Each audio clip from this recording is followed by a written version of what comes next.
তাদেরকে পরবর্তী কর্মসূচি ঘোষণা করে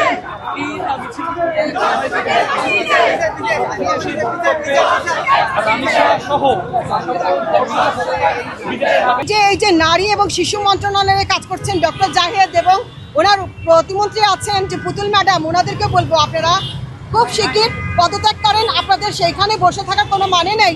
আপনারা জনগণের টাকায় আপনারা মন্ত্রিত্ব, আপনাদের টাকা পয়সা আপনারা বেতন পাবেন, কিন্তু জনগণ এরকম প্রতিনিয়ত যদি তাদের শিশুদেরকে হারায়, এভাবে যদি একেবারে হারিয়ে ফেলে, তার বলার কোনো ভাষা নেই।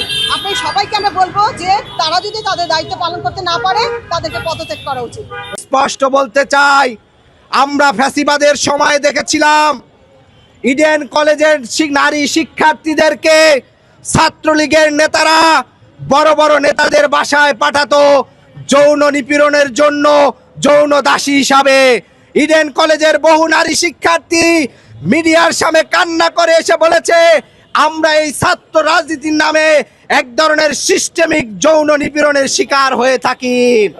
আমরা বলতে চাই, আজকে ক্ষমতা পরিবর্তন হয়েছে, 5ই আগস্ট হয়েছে, আজকে বিএনপির জায়গায় আওয়ামী লীগের জায়গায় বিএনপি এসেছে, সেখানে বিএনপির একজন পদধারী নেতা বলেন তার নেতাকে খুশি করতে সেই নারীদেরকে লাগবে। তার মানে আমাদের সমাজে যারা রাষ্ট্র পরিচালনা করছে তারা নারীকে একজন শুধুমাত্র সেক্স অবজেক্টিভ হিসাবেই দেখে থাকেন। আমি দাবি করব, এই সামাজিক প্রতিরোধের পাশাপাশি প্রত্যেকটি রাজনৈতিক দলে যৌন নিপীড়ন বিরোধী সেল গঠন করতে হবে। সেই সেলে শুধুমাত্র ওই দলের নেতৃবৃন্দরা থাকলে হবে না, এই ধর্ষণকে রাজনৈতিক দলগুলোর মধ্যেও নিপীড়ন কমাতে হলে দলের বাহিরেও একজন আইনজীবী, একজন সিভিল সোসাইটি থেকে নিয়ে এই যৌন নিপীড়ন সেল হবে, যাতে করে রাজনৈতিক ক্ষমতা বলে রাজনৈতিক ক্ষমতা খাটিয়ে কোন ধরনের যেন নারীদেরকে এই যৌন নিপীড়ন করা না যায়। আমার ভাই আসিয়ার পর আমার মেয়ের দর্শন হয়েছে, মেয়েটা কিন্তু আমি ছবিটা বার করে আমি দেখাইতেছি, আমি বিচার পাই নাই, টাকার অভাবে আমি বিচার পাই নাই। যত উকিলের দ্বারা গেছি 5 লাখ 10 লাখ টাকা কন্ট্যাক্টসা।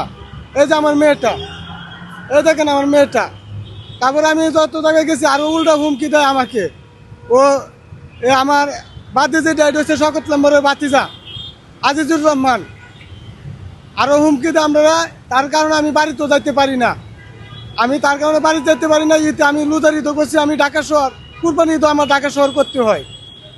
তার ত্যাক্ত জ্বালা, কারণ আমি মামলা করছি কুড়ে।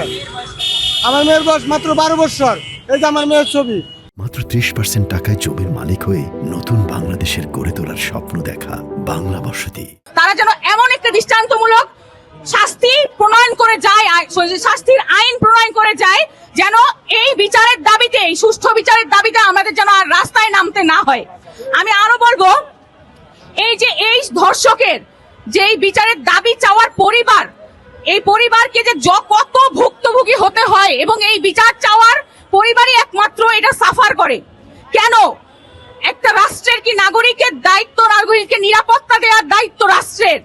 এবং এখানে আমরা যখন রাস্তায় হাঁটাচলা করি, এই ঘটনার পর রাস্তায় যখন ছোট ছোট মেয়েরা যখন স্কুল ড্রেস পরে বাসায় যায়, আমার মনে হয় যারা বিবেকমান ব্যক্তি থাকে তাদের সবাইকে দেখে ওই মেয়ের কথা মনে হয় যে হাইরে, এই বয়সের এই একটা মেয়ে যে ধর্ষিত হয়েছিল। আমরা আর বাংলাদেশে আর এমন কোনো পরিবর্তন, আমরা বাংলাদেশে এমন কোনো পরিবর্তন চাই যেন এমন কোনো সমস্যা, এমন কোনো ধর্ষণ আর না দেখতে হয়।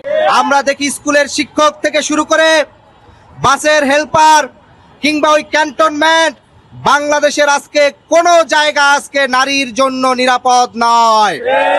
ঠিক তেমনি ভাবে শিক্ষাগত যোগ্যতার দিক থেকেও যদি আপনি দেখেন, ওই বাসের হেল্পার থেকে বিশ্ববিদ্যালয়ের সর্বোচ্চ বিদ্যাপীঠ যিনি শিক্ষায় শিক্ষিত হয়েছেন, চারুকলার শিক্ষক হয়েছেন, তিনিও তার ছাত্রীদেরকে যৌন নিপীড়ন করে থাকেন। তার মানে আমাদের কোথাও গলদ আছে। এই সমাজ ব্যবস্থা লইয়া আমরা কই যাইব? এই বাংলাদেশ লইয়া আমরা কই যাইব যেখানে এই দেশের বিশ্ববিদ্যালয়ের শিক্ষক থেকে, রাজনীতিক থেকে, ওই বাসের হেল্পার থেকে শিক্ষকের কাছে ছাত্রীরা নিরাপদ থাকে না, প্রতিবেশীর কাছে নিরাপদ থাকে না, নিজের বাসায় নিরাপদ থাকে না। সারা দেশের বর্ডারে মাদক ঢুকানো বন্ধ করেন। আপনি আপনার স্বরাষ্ট্রমন্ত্রীর দায়িত্ব পালন করেন, এই দেশের জানমালের হেফাজত নিশ্চিত করেন, তারপরে এই দেশের জনগণকে আইন আদালত নিয়ে জ্ঞান দিতে আসবেন। আমরা দেখেছি তনু, সাগর রনি, আসিয়াদের বিচারও হয় নাই, তাহলে আপনি যে বলছেন বিচার ব্যবস্থা চট জলদি কাজ হয় না, তো তনু, আসিয়ার, সাগর রনির ক্ষেত্রে এখনো কেন বিচার সম্পন্ন হয় নাই, সেই জবাবে জাতির কাছে আপনি দিবেন।